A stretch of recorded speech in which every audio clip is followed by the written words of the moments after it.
Mapagpalang araw, kaibigan. Makinig po tayo sa Undersecretary. Ano po ito? Press briefing ng Ombudsman. Sa Undersecretary ng Ombudsman. Patungkol po sa salitang plunder. Kasi maraming nalilito sa plunder eh. Kaya mas magandang mag-aral tayo. Po, hindi yung kumakampi ka kung kani-kanino eh. Mag-aral tayo. Wala tayong political color dito. Kung ano sinasabi ng batas, yun ang ating gagawin, kaibigan. Yun ang ating gagawin. Wala tayong ano dito. Sige, makinig na tayo para matuto tayo ng mga batas. Bakit? Ang plunder na alam natin, iba, malawak pala yan. Office of the Ombudsman. Sir, can we elaborate on the basis na we're going to file plunder charges? Kasi may mga sinasabi na bakit plunder? Hindi naman siya government fund, number one. Number two, hindi naman siya, I mean, yung aspect ng nature of the money and bakit siya plunder nga ba? Bakit plunder yung ihahain niya? Well, when you talk about plunder, it's a series of combination of acts where somebody is able to amass, acquire, and accumulate ill-gotten wealth to the amount of at least 50 million pesos. So, isa-isahin ho natin, 50 million pesos, umabot ho ng 75 million pesos ang kabuuan ng mga supposedly donations sa kanya. So, yun yung una. Series or combinations, tatlo pong transaction ho yun na nagbigay at admitado naman po yung mga donors, na nagbigay naman din sila. No? And from the own admissions as well of Senator Marcoleta, tinanggap niya yung 75 million. Ngunit, hindi po niya na-deklara sa SALN, neither niya dineklara sa kanyang SOSE. Ngayon, just to put things in context, no? As a public official, kasama po kami doon. Lahat ng congressman, lahat ng senador, lahat po ng nasa executive branch, lahat ng huwes sa judiciary. Bawal tumanggap ng ganun kalaking kahalaga ng pera as a general rule. Exception to the general rule kung campaign period at mangongolekta ka ng mga donations para sa campaign. Pero dito sa case na ito, hindi naman niya dineklara sa SOSE. Hindi rin niya dineklara sa SALN. So, dineklara lang niya sa taong bayan, sa media.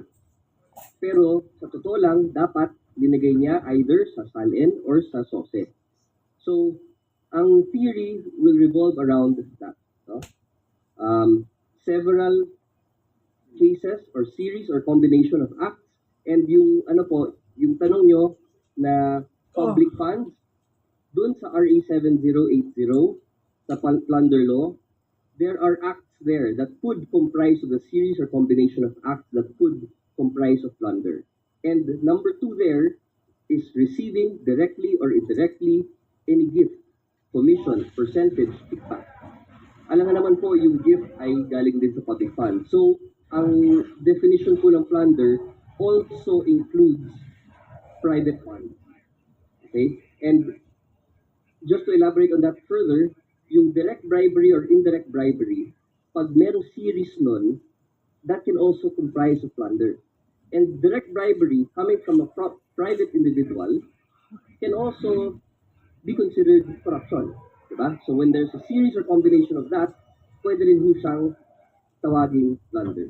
So this is the first time na mag-profile tayo ng plunder na ang gamit ay private fund. Yung bang kierap ng wetting money, is it the same circumstances? Yes, opo. So I understand, no, naiintindihan ho namin yung argument na yon na kailangan public fund. Ngunit pag binasa mo talaga yung batas, nandyan ho yan na kahit private funds po pwede. It's just that kadalasan ang nasa-file ho yung public fund. May malversation, may misappropriation, yun po yung kadalasan natin naririnig pag ang kinain ay plunder. Pero sa totoo lang, and you will see it in the law, that even private funds can comprise of the crime of plunder. Sir, last na lang on this topic on my part. Will the actions of, well, the present actions today deter the ombudsman from filing? No, like I mentioned, parehas po ang pinaglalaban ho natin. Kung ang pinaglalaban po ng mga taga-INC ngayon sa EDSA ay transparency and accountability, yun din ang pinaglalaban ng Office of the Ombudsman. So, is it our mandate to stop cases? Perhaps not. It is our mandate to investigate and prosecute cases. And once the evidence is there, and in this case, the evidence was amply supplied by the respondents themselves, we have, our hands are quite tied here. No? So, that also speaks to how fast this case went. Dahil po, lahat po ng admissions, lahat po ng elemento ay nasatisfy na po doon sa mga sinabi niya po. Muna sa akin.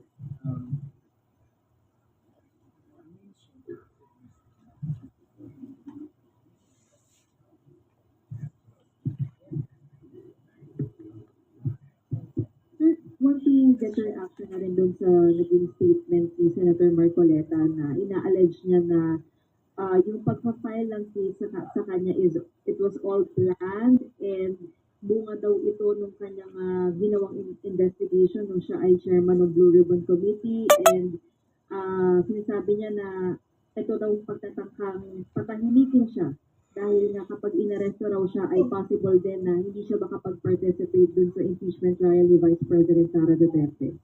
Well, sa tingin ho namin dito, marami kasi kaming file na kaso laban sa mga public officials. At kadalasan, yan po talaga ang nagiging sagot nila na persecute sila, na it's about politics.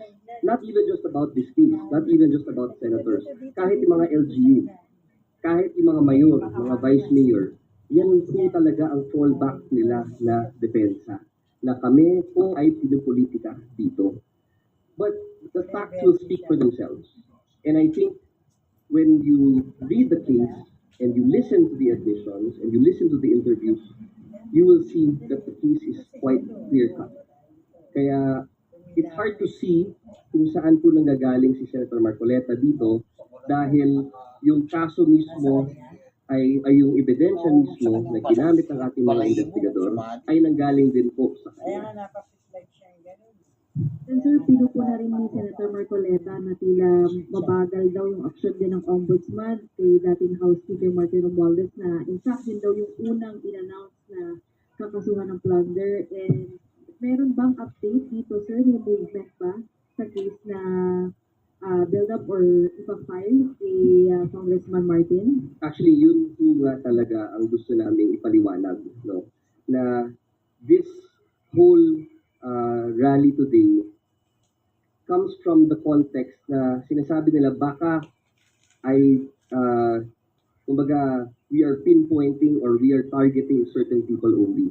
Hindi po totoo yan. Dahil yung kaso po ni former Speaker Martin Romualdez is getting stronger by the day.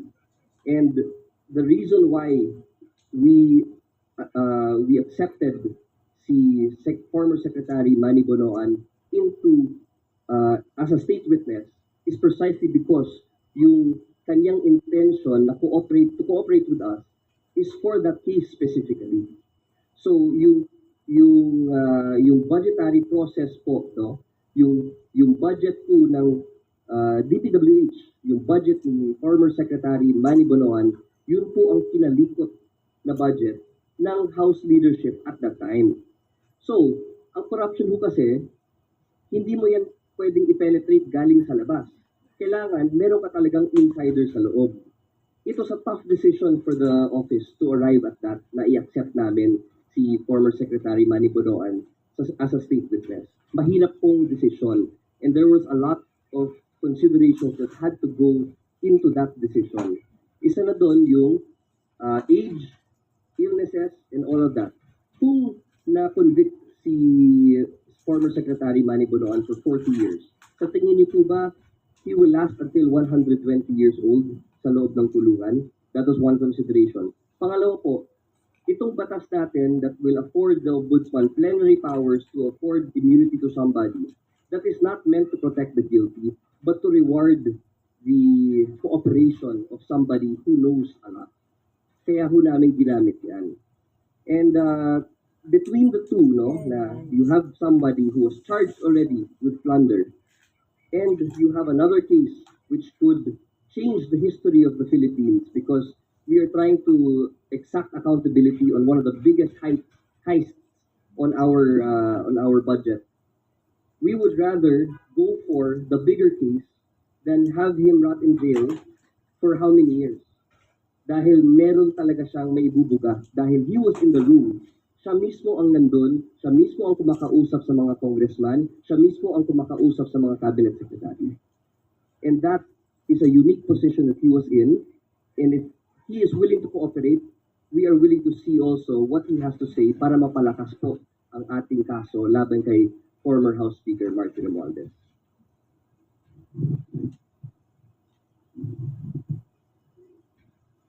Ano po yung naging reaction ni Ombudsman, no? Nung malaman po itong rally ng INC kanina. May ganun po, anong naging unang reaction? It's par for the course, sabi niya. It comes with the territory. Dahil alam naman ho niya na yung gravity po ng trabaho dito sa Office of the Ombudsman ay ganong level na po. Pero mandato ho kasi ng opisina na to exact accountability from people who have misused or abused their position in government.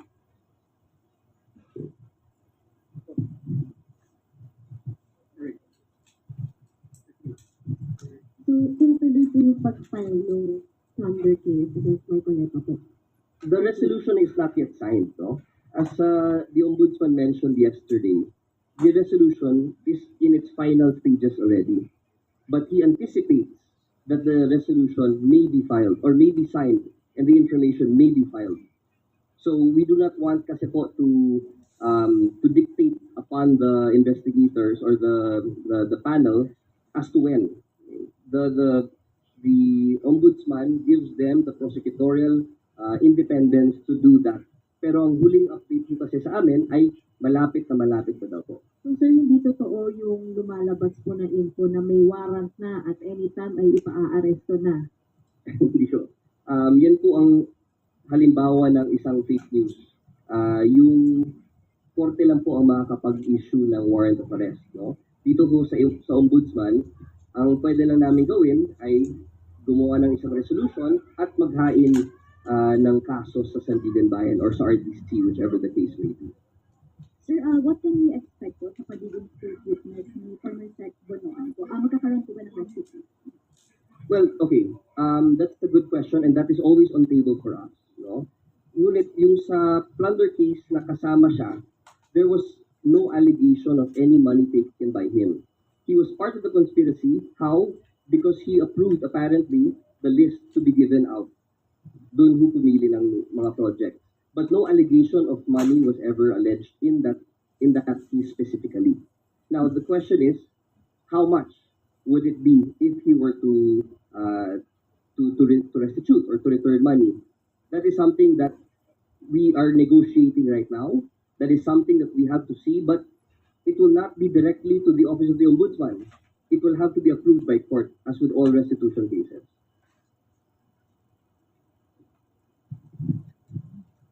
Sir, good afternoon. On Secretary Bonoan po, kasi yung pinasok po sa kanya, sir, po counts of trust and plunder. Plunder actually is a non-bailable offense, and you went from showing him for plunder to considering him as a state witness.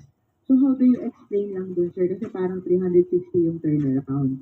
You mentioned when you filed the case, part siya ng intricate mechanism of this illegal budget insertion and of the taking public funds away from where it is supposed to be. How do you explain this turnaround, sir? Yeah.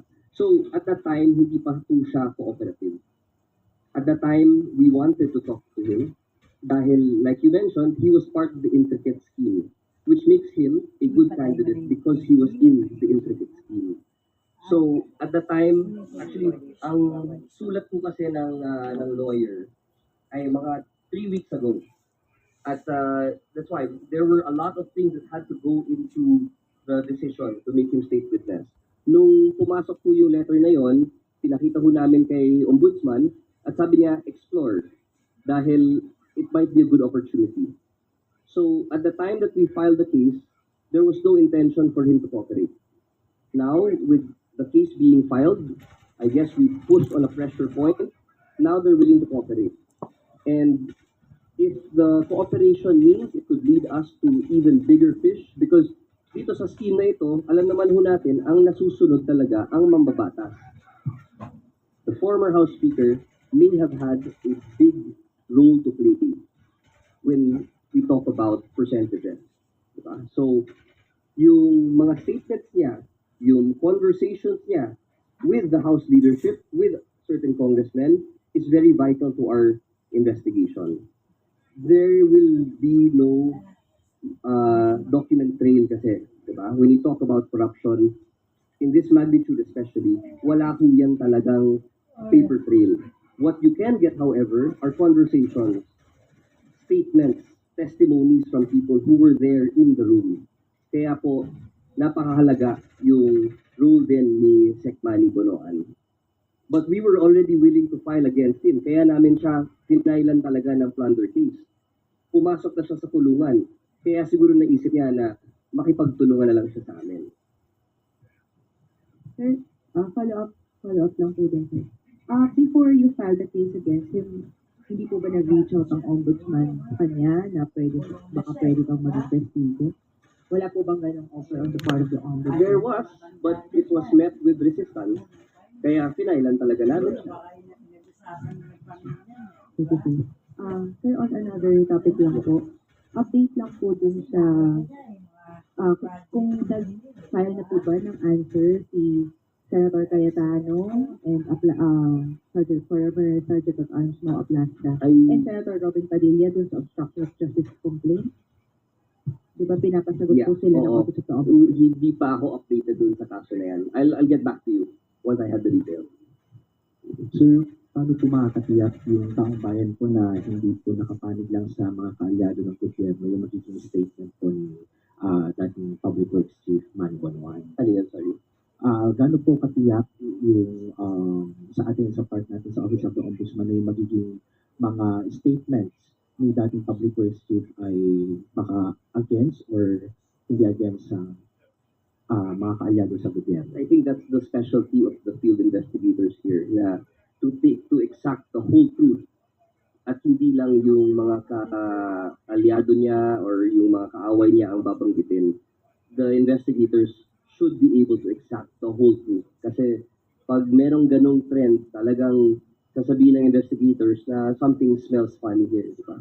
Hindi naman po pwedeng puro kalaban niya ang kakantahin niya, tapos yung mga kaalyado na alam naman ho natin na talagang sangkot dyan, hindi mababanggit. Maamoy ho yan ng mga investigador namin. Sir, nakakaramdaman ng pressure ngayon sa Ombudsman sa nangyayaring rally ng INC sa EDSA? Hindi naman masyado. I mean, there's always pressure in this job. There's always pressure to get it right. Lalo na ngayon na napakalaki ng skandalo natin sa bansa natin, itong flood control. We have one chance to get this right. And the Ombudsman feels the pressure to get it right this one time. In connection po din sa huling tanong niya, ano po ang reaction ni Ombudsman din po sa statement ni Senator Lacson na tiwala siya na hindi magpapapressure si Ombudsman ni sa mga protests and rallies? Well, matagal na sila magkakilala and I guess si Senator Lacson knows the character of our Ombudsman at siguro kaya siya sakto dito sa role na ito dahil wala talaga siyang kinikilingan na tao or panig o politika. Sir, dun po sa subject ng pag-state witness kay Secretary Bonoan, that will still have to be approved by the court. Yes, actually, yes. You make a good point. So we will ask for the discharging, or we will ask for him to be excluded, but ultimately it will be up to the court to do that. And if it doesn't approve? Then there's nothing much we can do. Okay. Sir, tama ba yung narinig ko kanina, si Secretary Bonoan will be used as a witness dun sa binubuo niya na case against speakers? Yes, correct. Ano po yung theory natin? You mentioned that si Secretary Bonoan is in the room listening to, under his instruction, yung mga, ano yung theory niya covering si Speaker Romualdez? I would love Okay, so I would love to give more about the theory, but you know, we are up against the biggest lawyers and the people with a lot of resources. It would be, how would you say, negligent of me to say it right now kung ano talaga yung theory. But rest assured, the case is getting stronger every day. and we are at the PI level or fact finding.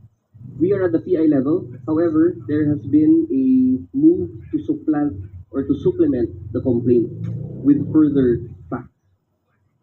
So he has not yet been asked to answer because of this pending supplement that will be provided for. So very early stages of the PI. Yes, correct. Okay. Good afternoon, AO. Arlis po from One News. Yeah. We know that Secretary Manuel Bonoan is part of the cabinet before he resigned on his post, and now that he will be used for the grandest case of conspiracy in terms of our budget, if there's a possibility and kung mabanggit man po or maituro po kay Pangulo Bongbong Marcos, will the Office of the Ombudsman hesitate or not No. to instigate the President? No. Wala ho tayo talagang pinipilian dito. And the ombudsman has always said we will follow the evidence. So if the evidence is there, who are we to stop that from coming out? Thank you so much. Last on my part, sir. Sir, nakausap na po ba ng Pangulo si Ombudsman and if may instructions pa si Pangulo? Wala ho talagang, we are an independent constitutional body. And the ombudsman, ever since he was appointed, has stayed away from the political life. So that would really be the worst thing that could happen na meron tayong guidance from somewhere else. We are a constitutional body and we decide and we act on our own.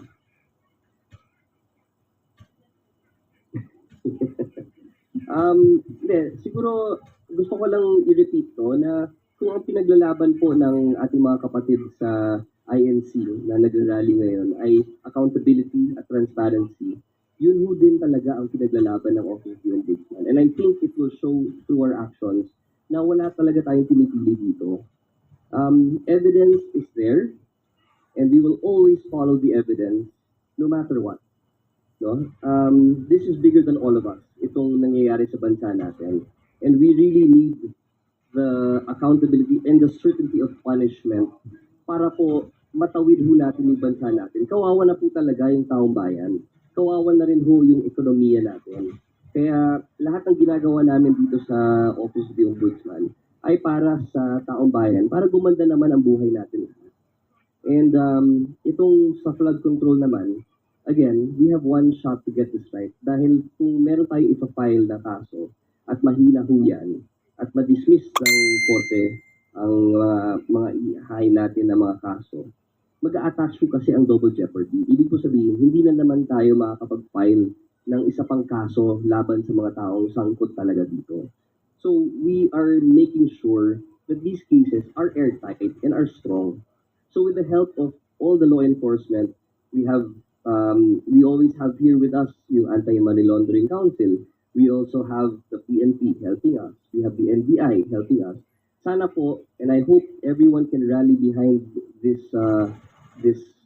mission of ours to really get this right the first time, because we may not have another chance to do this. And hopefully, hindi maulit ang nangyari dati dun sa 2025 budget na flood control scandal. Okay? Maraming salamat po sa lahat. Magandang hapon po sa lahat. Thank you. Gusto mo?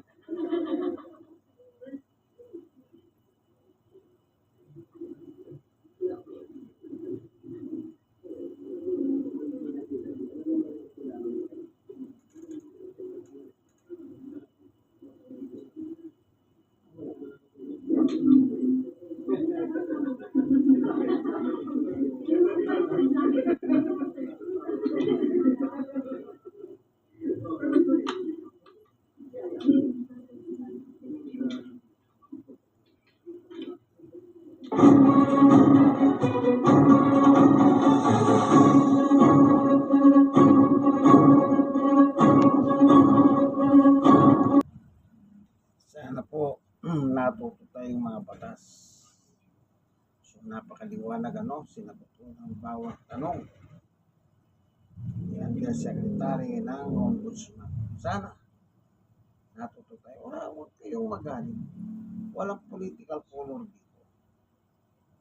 Po, kayo, lahat ng nakasuhan, edi sabihin nyo sa korte na wala kayong kasalanan. Ang korte po ang nahatol. Paano kung meron? Paano naman yan? Kaya tanggapin po natin yung katotohanan. May gobyerno. Dapat sumunod tayo sa gobyerno. Hindi yung lalaban tayo sa gobyerno. Kita nyo kanina. Kaninang umaga. Na merwisyo. Perwisyo ang ating kababayan doon sa EDSA. Bakit kaya hindi na lang kayo manalangin? Ipanalangin niyo si Marcoleta. Nawa sana mauswelto siya. Hindi yung namimerwisyo kayo ng tao. Ng inyong kapwa-tao. Gusto magtrabaho yung mga tao. Katapusan, sweldo. Tapos matatraffic sila, madidelay sila. Hindi nyo po ba naisip yan kayo mga miyembro ng Iglesia ni Kulapo? Ay, ni Kulto. Ay, sabi sa social media, kulto. Okay, ganito na lamang, anak.